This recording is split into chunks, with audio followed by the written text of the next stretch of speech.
Last part में हमने देखा था कि मैक्स डोमेन मास्टर लेवल पर पहुंचने के लिए प्रिमिटिव वर्ल्ड में आ गया था, जहां उसकी मुलाकात उसके गार्ड डायलन से हुई थी। जिसके बाद मैक्स डायलन के साथ डोमेन मास्टर लेवल पर पहुंचने के बाद जियानवू यूनिवर्स किंगडम में आ गया था, जिस जगह मैक्स को मास्टर होंग मिले थे, जो जी क्विंग के साथ थे, क्योंकि वो एक दूसरे को पसंद करते थे। लेकिन जी क्विंग के क्लैन के एंसेस्टर लॉर्ड सिल्वर स्नो जी क्विंग को वापस बुला लेती है, क्योंकि उनका मानना था कि मास्टर होंग उनके क्लैन के साथ जुड़ने के लायक नहीं है। अब आगे तो इस पार्ट की शुरुआत में हम लॉर्ड सिल्वर स्नो और वर्चुअल यूनिवर्स कंपनी के जियानवू किंगडम के बिजनेस हेड को देखते हैं, जो साथ में बैठकर मीटिंग कर रहे थे, जहां Lord silver snow business head से कहती है कि मुझे नहीं पता था कि कंपनी इतनी जल्दी एक नए इंस्पेक्टर इनवॉय को भेज देगी। इस पे बिजनेस हेड बोलता है कि मैंने तुम्हें पहले ही कहा था कि तुम अपने सोल्जर से बोल दो कि वो लोगों को परेशान करना और लूटना बंद कर दे।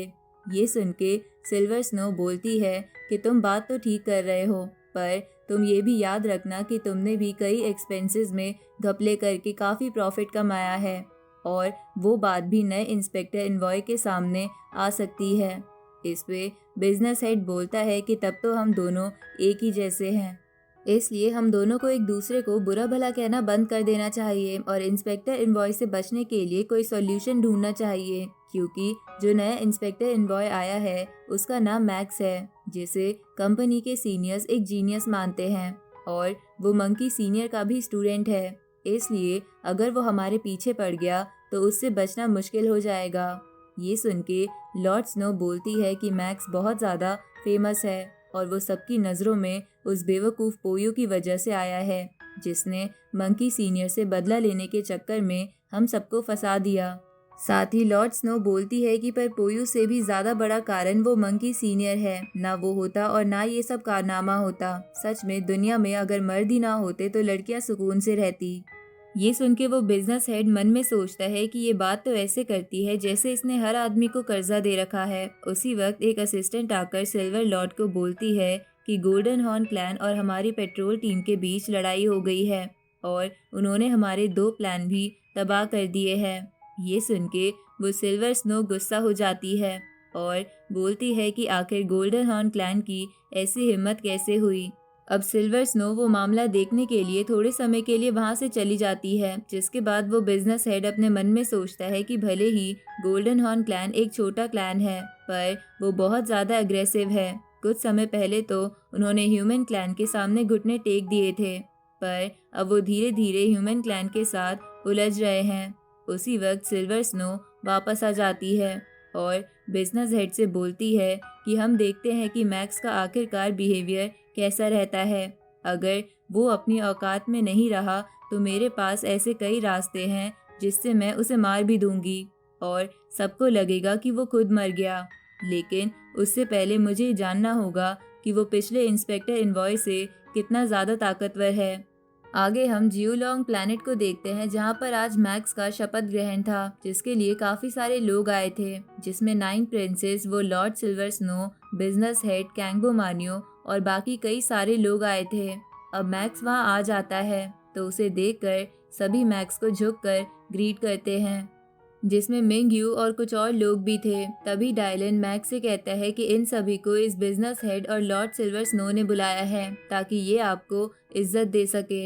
इस पे मैक्स उससे धीरे से बोलता है कि ये लोग मुझे इज्जत देना नहीं चाहते, बल्कि अपने फेवर में लेना चाहते हैं ताकि मैं इनको एक्सपोज ना करूं। ये दोनों इस किंगडम के कई सारे मामलों को संभालते हैं, इसलिए अगर तुम कहोगे ये दोनों इनोसेंट है तो ये गलत होगा, क्योंकि मुझे इंस्पेक्टर इनवॉय बनने से पहले ही इन दोनों के खिलाफ काफ़ी मेल्स आ गए थे। ये सुन के डायलन मैक्स से बोलता है कि तो आपका आगे का क्या प्लान है। इस पे मैक्स कहता है कि मेरी अर्थ पर एक कहावत है कि अगर तुम ज़्यादा ही स्ट्रिक्ट रहोगे तो तुम्हारा कोई दोस्त नहीं बनेगा, इसलिए मुझे सबसे पहले इनसे दोस्ती करके सब कुछ पता लगाना होगा।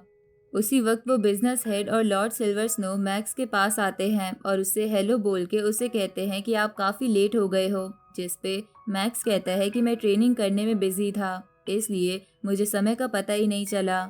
ये सुन के वो बिजनेस हेड बोलता है कि कि आप सही कह रहे हो, ट्रेनिंग करना काफ़ी ज़्यादा इम्पॉर्टेंट है। इधर सिल्वर स्नो अपने मन में बोलती है कि मैक्स तुम ट्रेनिंग पर ही फोकस करो और इंस्पेक्शन का काम भूल जाओ। इसके बाद सिल्वर स्नो बोलती है कि सभी घुटने पर बैठकर मैक्स को रिस्पेक्ट दो। ये सुन के सभी घुटनों पर बैठ जाते हैं, लेकिन मैक्स कैंगबो मान्यो के पास जाकर उसे उठा देता है, क्योंकि कुछ समय पहले तक वो कैंगबो मान्यो का जूनियर था। इस तरफ सिल्वर स्नो मैक्स से बोलती है कि मेरे साथ चलो, मैं तुम्हें गेस्ट से मिलवाना चाहती हूँ। इस पे मैक्स कहता है कि थोड़ी देर रुको। अब ये बोल के मैक्स मास्टर होंग से मिलने चला जाता है। तो ये सब देखकर वहाँ आए लोग बातें बनाने लगते हैं कि आखिरकार ये कल्टीवेटर है कौन, जिससे मिलने के लिए नए इंस्पेक्टर इनवॉय ने लॉर्ड सिल्वर स्नो को बीच में रोक दिया। सच में ये बंदा काफ़ी खास होगा। इधर लॉर्ड सिल्वर स्नो सबसे कहती है कि मैं आप सबको बताना चाहती हूँ कि मैक्स काफ़ी बड़ा जीनियस है और इसने काफ़ी कम समय में ये पोजीशन हासिल की है। आगे सभी लोग पार्टी एंजॉय करने लगते हैं, जहाँ मैक्स बीच बीच में गेस्ट से भी मिल रहा था। साथ ही उसकी नज़र आसपास के लोगों पर भी थी, जिनमें से कुछ लोग गलत तरीके से प्रॉपर्टी दिलवाने के लिए सिल्वर स्नो को थैंक यू बोल रहे थे। साथ ही कुछ लोग उनका गलत काम करवा देने के लिए सिल्वर स्नो का शुक्रिया अदा कर रहे थे और उन लोगों ने बिजनेस हेड और सिल्वर स्नो को इन कामों के लिए काफ़ी ज़्यादा पैसे भी दिए थे। अब मैक्स सिल्वर स्नो से अकेले में मिलने चला जाता है, जहां वो अपने साथ मास्टर होंग को भी लेकर जाता है। तो सिल्वर स्नो मास्टर होंग से कहती है कि क्योंकि तुम मैक्स के साथ आए हो, इसलिए मैं तुम्हें भी इज्जत दूंगी, पर तुम्हें ये पता होना चाहिए कि सिर्फ मैं ही नहीं हूँ जो तुम्हें और जी क्विंग को साथ नहीं देखना चाहती। असलियत में वो मास्टर किंग हुआन लिंग है। ये सुन के मैक्स सोचता है कि ये तो इनके क्लैन की एक नोबल लेडी है, जिसने एक बार सीनियर मंकी को भी हैरान कर दिया था। अब मैक्स उनके पैलेस में मास्टर होंग के साथ आ जाता है, जहां वो आते हुए सोचता है कि किंग हुआन लिंग यूनिवर्स मर्सिनरी अलायंस के सुप्रीम कमांडर है। भले ही उनकी ताकत सीनियर मंकी जितनी नहीं है, पर वो एक महान जादूगर है जो अपने इल्यूजन में लोगों को फंसाने में माहिर है। और माना जाता है कि कई लोग इनके इल्यूजन में तब तक फंसे रह जाते हैं जब तक इनकी मौत नहीं हो जाती। उसी वक्त बबाता मैक्स और मास्टर होंग से कहती है कि किंग हुआन लिंग के पास 81 इमोर्टल लेवल के गुलाम है। साथ ही उनके पास कई हजार वर्ल्ड लेवल मास्टर और डोमेन मास्टर लेवल के भी गार्ड्स हैं। ऊपर से सिर्फ उन्होंने अब तक 19 लोगों को ही इस यूनिवर्स में अपना स्टूडेंट बनाया है, इसलिए इन सभी वजह से यूनिवर्स में उनका बहुत नाम है। इसलिए वो नहीं चाहती कि जी क्विंग मास्टर होंग से शादी करे और उनका नाम खराब हो जाए। तभी वहाँ पर किंग हुआन लिंग की एक असिस्टेंट आती है और मैक्स से पूछती है कि क्या तुम सीनियर मंकी के वही स्टूडेंट हो जो किंग हुआन लिंग से मिलने आए हो।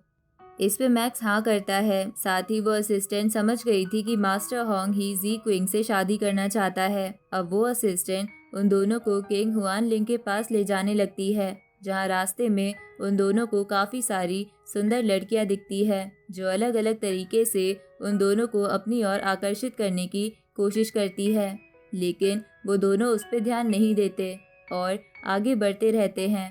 तभी किंग हुआन लिंग वहाँ आते हुए कहती है कि तुम मेरे इल्यूजन में नहीं फंसे। ये देखकर मैं काफ़ी इम्प्रेस हूँ। ये सुन के मैक्स सोचता है कि मुझे तो पता ही नहीं चला था कि वो सभी लड़कियाँ इल्यूजन हैं। अब किंग हुआन लिंग मास्टर होंग से पूछती है कि क्या तुम ही होंग हो। इस पे मास्टर होंग हाँ करते हैं। तो किंग हुआन लिंग बोलती है कि तुम में काफ़ी गट्स है जो मुझसे मिलने यहाँ आ गए। क्या तुम्हें डर नहीं लगा कि मैं तुम्हें इल्यूजन में फंसा के मार सकती हूँ। इस पे मास्टर होंग कहते हैं कि मुझे मरने से डर नहीं लगता, मुझे डर लगता है अपनी अर्थ को ना बचा पाने से, अपने दोस्तों की मदद ना कर पाने से, और मुझे सबसे ज़्यादा डर लगता है जी क्विंग से दूर हो जाने से।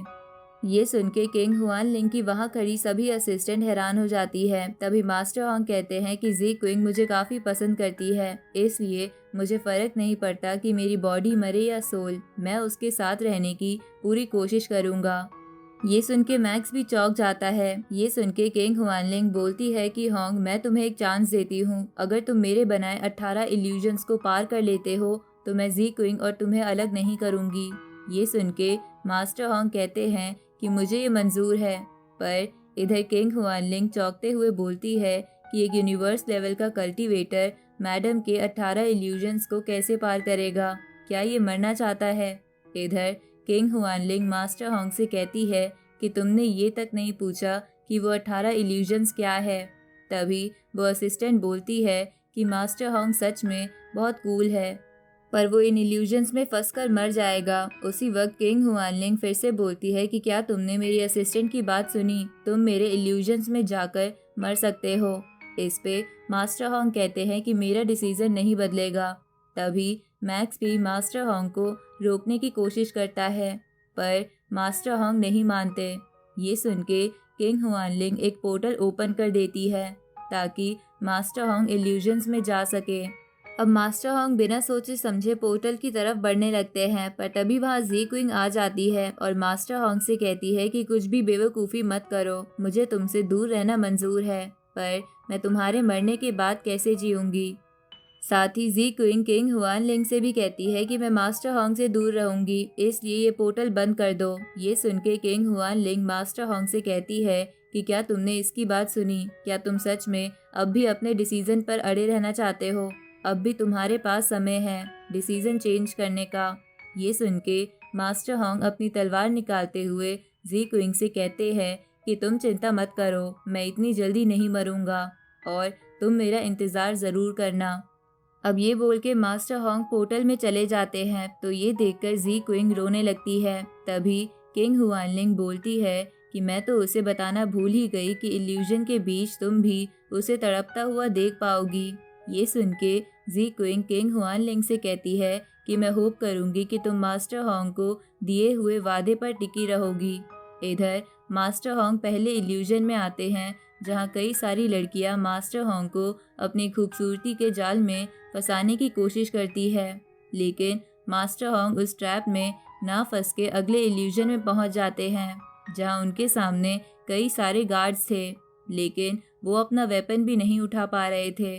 पर वो अपनी पूरी ताकत लगाकर अपना वेपन उठा लेते हैं, जिन्हें देखकर किंग हुआनलिंग की असिस्टेंट बोलती है कि होंग तो बहुत ही कूल है, इसने तो एक और लेवल ब्रेक थ्रू कर लिया। तभी दूसरी असिस्टेंट बोलती है कि इतनी जल्दी सेलिब्रेट मत करो, होंग की लाइफ में कोई तो होगा जिसकी वजह से वो इल्यूजन में मारा जाएगा। इसके बाद मास्टर होंग के सामने कई सारे सोल्जर्स उनके जान पहचान के भेस में आने लगते हैं, लेकिन मास्टर होंग उन सभी को मार दे रहे थे, चाहे फिर वो किसी रूप में भी आए। लेकिन तभी एक सोल्जर उनके 3 गार्ड्स में से एक गार्ड की फॉर्म में आ जाता है, जिसे देखकर मास्टर होंग अपनी तलवार रोक देते हैं और इसी के साथ ये पार्ट यहीं ख़त्म होता है।